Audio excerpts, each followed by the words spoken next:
Hello everyone, welcome to my channel. My name is Prashant and in today's video I'll be talking about alphabets in French language.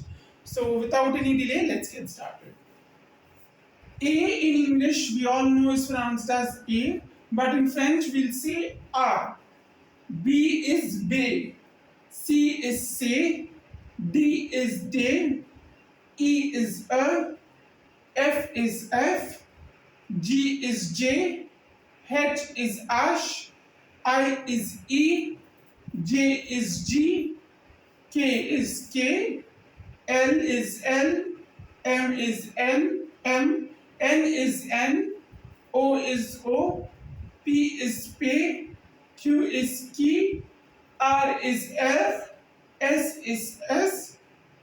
T is T. U is U. V is V. W is W. X is X. Y is Y. And Z is Z.